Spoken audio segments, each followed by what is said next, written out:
Haji saya tahun 2019.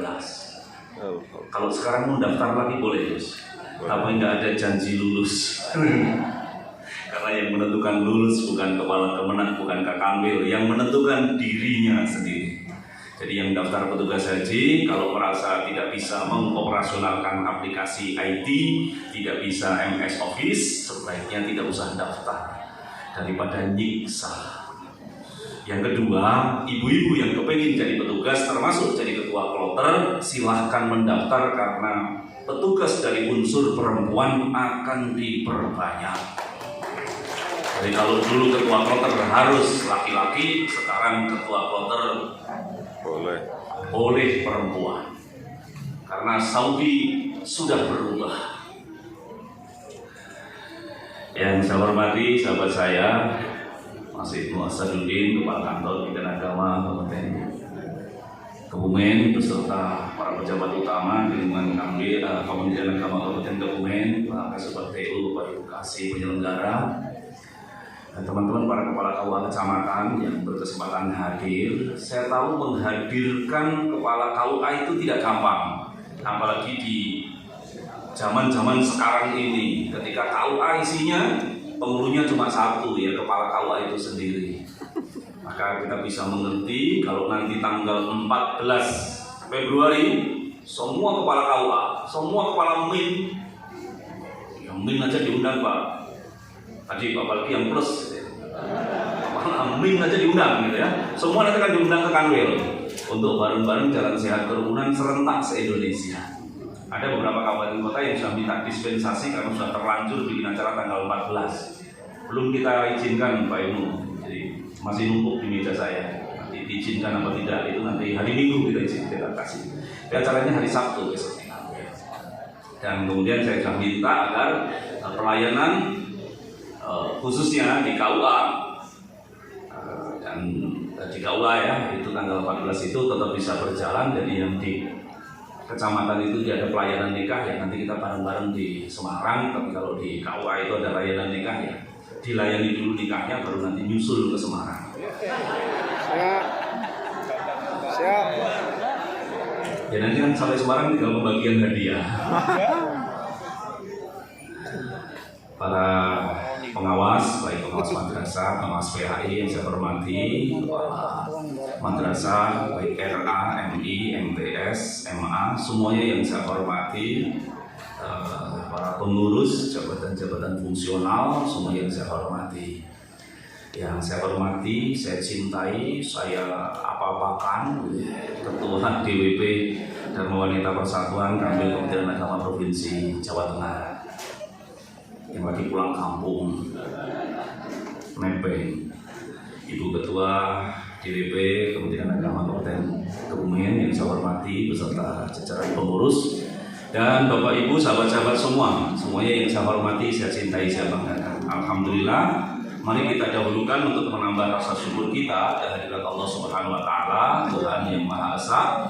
Kita hari ini dikaruniai kesehatan, bisa bertemu dalam suasana, kata Pak Adib lagi, dalam suasana yang penuh kehangatan.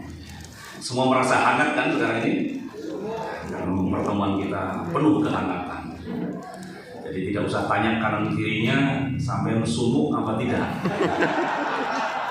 Yang duduk berjauhan begini saja sumuk, apalagi yang berdekat-dekatan gitu. Itu tandanya sehat. Alhamdulillah. Jadi kalau ada di antara yang hadir di ruangan ini merasa atis, kedinginan, itu tandanya tidak sehat. Mungkin segera dibantu untuk periksa kesehatan. Tapi kalau Anda berkeringat, ada sumuk, itu tandanya sehat. Alhamdulillah.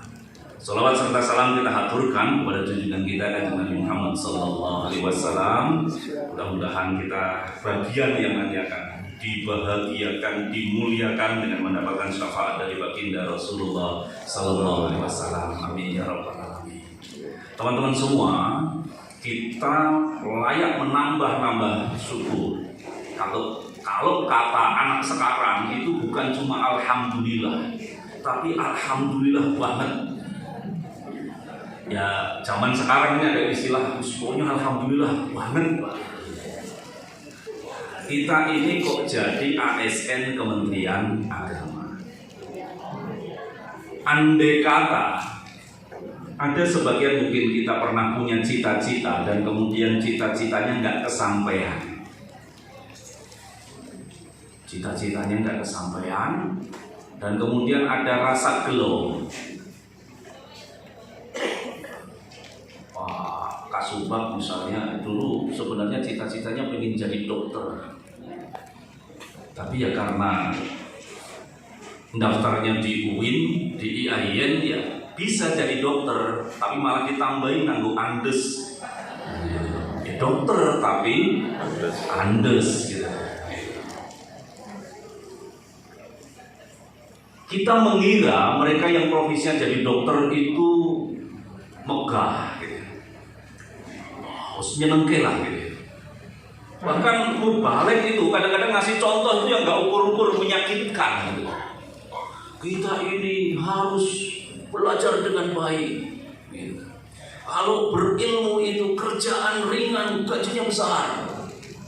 Tapi kalau nggak berilmu, kerjanya keras, gajinya kecil. Tukang batu ngangkat-ngangkat batu segede, lebih gede dari kepalanya gitu. Gajinya katanya cuma seujung kuku, karena yang diangkat batu kali. Tapi dokter ngangkat batu segede, nggak sampai segede ujung kuku, itu gajinya bisa 2 kali lipat kepalanya. Ginjal. Karena yang diangkat batu ginjal. Kayaknya hidupnya nyenengke. Tapi andai kata penjenengan kita masing-masing ini membayangkan saya hari ini jadi dokter ahli kesehatan yang merawat orang sakit, melakukan bedah operasi, belum tentu hidup kita bahagia. Bagaimana mau bahagia dengan mau makan ingat penyakit, ingat korengnya penyakit, mohon maaf saya agak jorok. Enak jadi dokter, kalau ingat itu makannya nggak jadi enak. Tidur mau tidur, mikir-mikir kamar saya kok bagus banget ini ya, kasurnya empuk begini ya. Ini kemarin duitnya saya dapat dari mana ya? Ini kalau mentalnya nggak kuat nggak bisa tidur.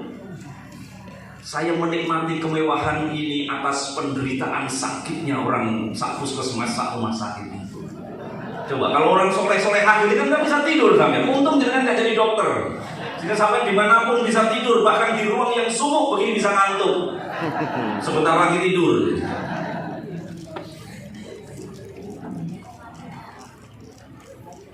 Lagi di rumah sendirian, anaknya, suaminya atau istrinya pergi, ingat sama pasiennya yang meninggal, matanya melotot, lidahnya menjulur.